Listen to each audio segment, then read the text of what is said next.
Bismillahirrahmanirrahim. Assalamualaikum warahmatullahi wabarakatuh.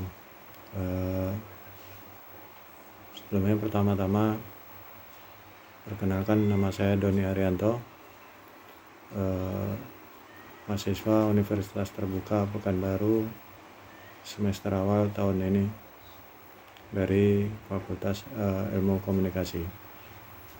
Baik, saat ini saya akan menyampaikan sedikit materi tentang COVID-19 yang selama ini sedikit saya ketahui, dan nanti beberapa materi akan saya adopt atau saya ambil dari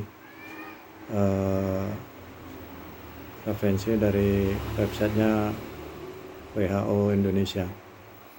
Baik, yang pertama yang perlu kita kenali adalah apa itu COVID-19. COVID-19 adalah penyakit menular yang disebabkan oleh jenis coronavirus yang baru saja ditemukan. Virus baru dan penyakit yang disebabkannya ini tidak dikenal sebelum mulainya wabah di Wuhan, Tiongkok pada bulan Desember 2019 yang lalu. COVID-19 ini sekarang sudah menjadi sebuah pandemi yang terjadi di banyak negara di seluruh dunia. Selanjutnya, apa saja gejala COVID-19? Gejala COVID-19 yang paling umum adalah demam, batuk kering, dan jadi terasa sering merasa lelah. Ada juga gejala lain yang lebih jarang atau mungkin dialami beberapa pasien menjadi untuk COVID-19 ini, seperti rasa nyeri dan sakit hidung tersumbat, sakit kepala, sakit tenggorokan, diare, kehilangan indera rasa atau penciuman, juga ruam pada kulit atau perubahan warna jari, tangan atau kaki. Gejala yang ini dialami biasanya bersifat ringan dan muncul secara bertahap. Beberapa orang menjadi terinfeksi tetapi hanya memiliki gejala ringan.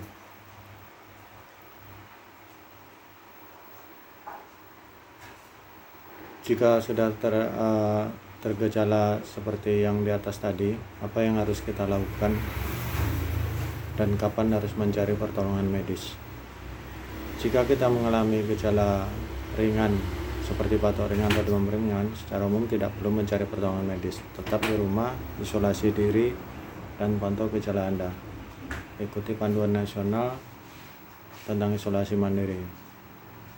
Namun, jika di antara kita tinggal di daerah dengan tipikal malaria atau demam berdarah, Anda tidak boleh menyampaikan gejala demam tersebut. Segera cari pertolongan medis. Saat Anda pergi ke fasilitas kesehatan untuk mencari pertolongan medis, kenakan PPE tambahan seperti masker, dan jika memungkinkan atur jaga jarak setidaknya 1 atau 2 meter dengan orang lain, dan jangan menyentuh permukaan benda dengan tangan Anda. Jika yang sakit adalah anak, bantu anak tersebut untuk mematuhi nasihat ini. Segera cari perawatan medis jika Anda mengalami kesulitan bernapas atau nyeri tekanan di dada. Jika memungkinkan, hubungi penyedia layanan kesehatan Anda terlebih dahulu, sehingga Anda dapat diarahkan kemana kita akan mencari pertolongan medis yang tepat.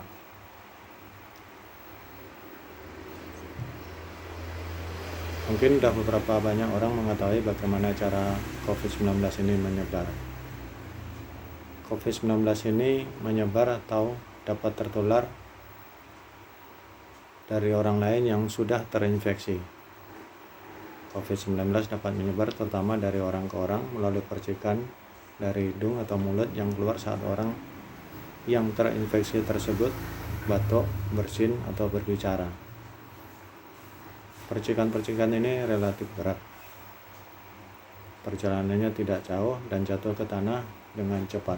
Orang dapat terinfeksi jika menghirup percikan orang yang terinfeksi tersebut.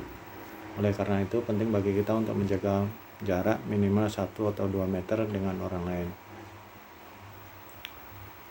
Bahkan percikan-percikan tersebut dapat menempel di benda atau permukaan lainnya seperti meja, gagang pintu, pegangan tangan, ataupun di baju kita.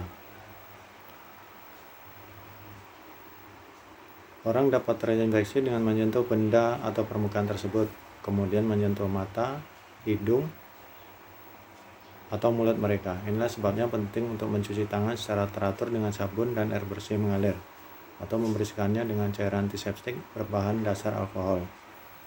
WHO sendiri terus mengkaji perkembangan penelitian tentang cara penyebaran COVID dan akan menyampaikan temuan-temuan yang baru. Apakah COVID-19 dapat menular dari orang yang tidak menunjukkan gejala? COVID-19 terutama menyebar melalui percikan saluran pernapasan, dikeluarkan oleh seorang yang batuk atau memiliki gejala lain seperti demam atau rasa lelah. Banyak orang terinfeksi hanya mengalami gejala ringan terutama pada tahap-tahap awal. Karena itu, COVID-19 dapat menular dari orang hanya bergejala ringan seperti batuk ringan atau batuk ringan, tetapi dia tetap merasa sehat.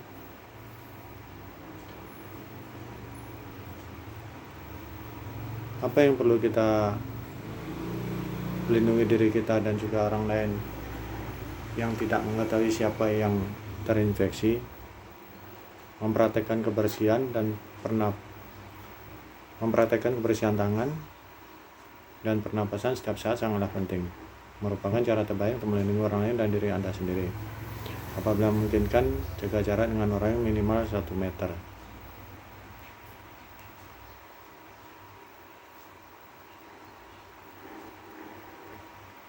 Dan apa sebaiknya yang dilakukan jika berkontak erat dengan seorang yang terinfeksi COVID-19? Jika Anda telah berkontak erat dengan seorang terinfeksi COVID, maka Anda kemungkinan akan terinfeksi. Kontak erat berarti tinggal atau berada dalam jarak kurang dari 1 meter dari orang yang terinfeksi tersebut. Jika demikian, sangat disarankan untuk tidak meninggalkan rumah.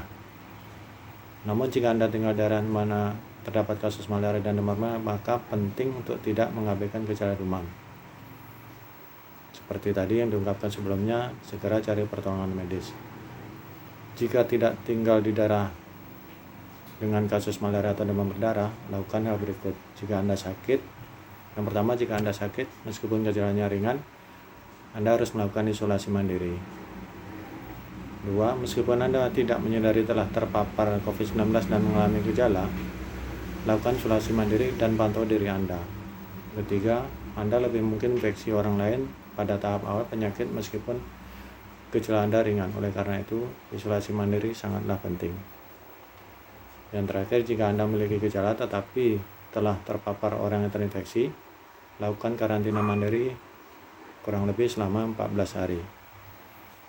Jika Anda terinfeksi COVID-19, lakukan isolasi mandiri selama 14 hari, bahkan setelah gejala menghilang, sebagai tindakan pencegahan. Meskipun belum diketahui secara pasti berapa lama pasien masih dapat menularkan setelah dinyatakan sembuh. Ikuti pedoman nasional tentang isolasi mandiri. Mungkin itu sedikit yang bisa sampaikan tentang COVID-19. Lebih dan kurang mohon maaf.